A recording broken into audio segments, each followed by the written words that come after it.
Belanja negara dan penerbitan mata uang resmi kaum muslim. Pada masa Amirul Mukminin Umar bin Khattab, pembelanjaan negara terbagi ke dalam 3 bagian, yaitu penyaluran zakat dan yang terkait dengannya, pembelanjaan jizyah, usyur, kharaj, dan yang terkait dengannya, serta pembelanjaan ghanimah dan yang terkait dengannya. Melalui pembentukan diwan, Amirul Mukminin lebih mudah untuk membagikan harta Baitul Mal, sekaligus membelanjakannya untuk kepentingan umat. Dalam pembagian zakat, Amirul Mukminin merujuk pada surat At-Taubah, ayat ke-60. Sesungguhnya zakat-zakat itu hanyalah untuk orang-orang fakir, orang-orang miskin, pengurus-pengurus zakat, para mualaf yang dibujuk hatinya, untuk memerdekakan budak, orang-orang yang berhutang, untuk jalan Allah dan untuk mereka yang sedang dalam perjalanan, sebagai suatu ketetapan yang diwajibkan Allah, dan Allah Maha Mengetahui lagi Maha Bijaksana. Melalui firman Allah ini, terdapat 8 macam orang yang berhak menerima zakat. Amirul Mukminin memberikan harta zakat kepada kaum fakir dan miskin, agar mereka dijauhkan dari hinanya kefakiran, mengeluarkan mereka dari kemiskinan, dan mendekatkan mereka kepada kelapangan serta kecukupan. Amirul Mukminin pernah berkata, "Jika kalian memberi, jadikan mereka berkecukupan." Keputusan Amirul Mukminin ini sangat bijaksana, yaitu pemberian yang mencukupi dan pemberian tambahan bagi orang yang cacat sementara. Bagi orang-orang yang sakit kronis atau sejenisnya, diberikan bantuan yang rutin, hingga kebutuhan mereka tercukupi. Yang lemah menjadi mampu dan yang pengangguran menjadi bekerja. Bukan hanya umat Islam yang merasakan kebijakan Amirul Mukminin ini, tetapi juga kaum miskin dan ahli kitab, setelah jizyah mereka dihapuskan. Zakat juga diberikan kepada para amil, yaitu orang-orang yang bekerja untuk pengumpulan dan penyaluran zakat. Mereka ini memiliki tugas seperti pengelolaan zakat, melakukan pendataan siapa saja yang wajib membayar zakat, jumlah kewajiban yang harus dibayar, siapa yang berhak menerima zakat, jumlah mereka, jumlah kebutuhan, kadar kecukupannya, serta berbagai perkara terkait lainnya. Berbagai tugas ini membutuhkan waktu dan kemampuan dari orang-orang yang ahli, sehingga para amil zakat ini juga berhak menerima zakat. Amirul Mukminin juga membangun Daruk Dakik, atau lumbung tepung. Bangunan khusus ini difungsikan sebagai tempat menyimpan tepung, kurma, anggur kering, dan apa yang dibutuhkan untuk membantu orang yang kehabisan bekal di perjalanan, membantu tamu, dan orang-orang yang menemui Amirul Mukminin. Darul Dakik ini dibangun di jalan-jalan antara Madinah dan Mekah. Penentuan 8 jenis golongan yang berhak menerima zakat ini, mengharuskan negara mengawasi keadaan dan keberadaan mereka, serta membuat catatan pada setiap wilayah dan pusat pemerintahan.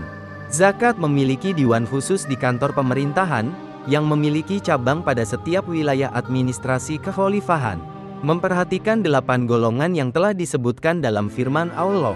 Terdapat kemaslahatan agama, sosial politik, panggilan jihad pada jalan Allah, pembentukan pasukan, upaya menghilangkan kefakiran, membayar hutang, dan memenuhi kebutuhan orang yang membutuhkan. Selain itu, juga meliputi semua kebutuhan masyarakat, demi terciptanya keamanan dan kerukunan antar individu-individunya. Sedangkan pembelanjaan dari jizyah, kharaj, dan usyur digunakan untuk gaji Amirul Mukminin, gubernur, tentara, santunan ke Ahlul Bait, para istri Rasulullah, istri para mujahid, serta berbagai kepentingan untuk kemaslahatan umat. Amirul Mukminin saat itu menerima gaji sekitar 5.000 dirham per tahunnya.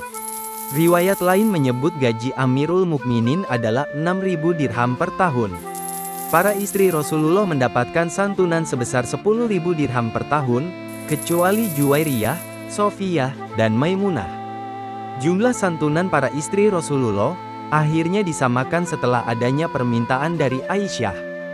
Saat itu, Amirul Mukminin juga menetapkan adanya santunan bagi bayi yang baru lahir. Santunan itu diberikan setelah mereka disapih. Aturan tersebut kemudian diubah, dan diberikan ketika bayi tersebut benar-benar baru lahir. Amirul Mukminin khawatir, jika bayi-bayi terlalu cepat disapih karena mengharap cepatnya mendapat santunan dari negara. Amirul Mukminin berpendapat, bahwa setiap muslim memiliki hak atas harta Baitul Mal. Sejak dia dilahirkan sampai wafat. Beliau mengatakan bahwa, Demi Allah, yang tidak ada ilah selain Dia. beliau mengatakan kalimat tersebut hingga 3 kali, dan kemudian berkata, Tidak ada seorang pun, melainkan Dia memiliki hak atas harta ini. Tidak ada seseorang lebih berhak daripada yang lain, kecuali seorang hamba sahaya. Kedudukanku tidak lain sama seperti seorang di antara kalian, tetapi tingkatan-tingkatan kita sebagaimana yang ditetapkan oleh Rasulullah.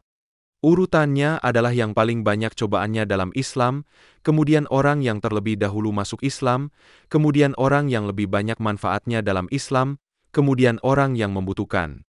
Pada kesempatan lainnya, Amirul Mukminin juga pernah mengatakan, Allah menjadikanku penyimpan dan pembagi harta kekayaan ini. Akan tetapi, pada hakikatnya Allah yang membaginya. Amirul Mukminin sendiri sempat menangis ketika harta dari penaklukan Jalula, Persia, sampai ke Madinah. Abdurrahman bin Auf berkata kepada Amirul Mukminin, bahwa hari itu seharusnya menjadi hari bersyukur dan senang gembira. Amirul Mukminin kemudian berkata, Sekali-kali tidak, harta ini tidak diberikan kepada suatu kaum, kecuali akan ditimpakan permusuhan dan kedengkian di antara mereka. Beliau melihat harta dari Jalula itu, dan membaca surat Ali Imran ayat ke-14. Dijadikan indah pada pandangan manusia kecintaan kepada apa-apa yang diingini, yaitu wanita-wanita, anak-anak, harta yang banyak dari jenis emas, perak, kuda pilihan, binatang-binatang ternak dan sawah ladang. Itulah kesenangan hidup di dunia, dan di sisi Allah lah tempat kembali yang baik, surga.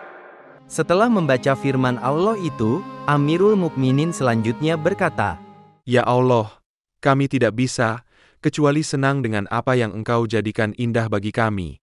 Ya Allah, maka jadikan aku menginfakkannya pada haknya, dan aku berlindung kepadamu dari keburukannya. Selain harta-harta yang telah disebutkan sebelumnya, Amirul Mukminin saat itu juga bertanggung jawab terhadap pembagian harta ghanimah, yaitu harta yang diperoleh dari kaum kafir setelah terjadi peperangan. Dalam pembagian harta ghanimah ini, Amirul Mukminin berpegang pada surat Al-Anfal ayat ke-41. Ketahuilah, sesungguhnya apa saja yang dapat kamu peroleh sebagai rampasan perang, maka sesungguhnya 1/5 untuk Allah, Rasul, kerabat Rasul, anak-anak yatim, orang-orang miskin dan ibnu sabil, jika kamu beriman kepada Allah, dan kepada apa yang kami turunkan kepada hamba kami, Muhammad, di hari Furqan, yaitu di hari bertemunya dua pasukan. Dan Allah Maha Kuasa atas segala sesuatu. Pada masa Amirul Mukminin, uang yang beredar masih sebagaimana yang terjadi pada era sebelum Rasulullah. Saat itu, uang terbuat dari logam mulia, yaitu emas dan perak. Uang-uang tersebut terdapat ukiran Kaisar Heraklius, Isa Al-Masih, maupun Kaisar Persia dengan tempat pemujaan api. Meskipun Rasulullah sendiri membolehkan penggunaan uang ini, begitu pula dengan Khalifah Abu Bakar. Namun Amirul Mukminin Umar bin Khattab akhirnya memutuskan membuat mata uang sendiri. Negeri Muslim saat itu telah jauh melampaui kawasan semenanjung Arabia. Umat Muslim hidup berdampingan dengan non-Muslim, dan terlibat dalam berbagai transaksi perdagangan, baik di negeri Muslim maupun non-Muslim. Tahun ke-18 Hijriyah, Amirul Mukminin Umar bin Khattab membuat keputusan monumental, dengan penerbitan mata uang Islam, yaitu dirham dan dinar. Berbeda dengan uang koin emas dari negeri-negeri lainnya, koin emas yang dicetak oleh kaum muslim terdapat ukiran kalimat Alhamdulillah dan La ilaha illallah. Terdapat juga ukiran nama Umar bin Khattab, sebagai penanda waktu dicetaknya koin emas tersebut. Melalui penerbitan mata uang emas ini, kaum muslim telah memulai ekspansi perdagangannya ke berbagai penjuru negeri yang jauh. Kebijakan mata uang emas umat Islam ini akan diteruskan oleh para pengganti beliau hingga ribuan tahun berikutnya.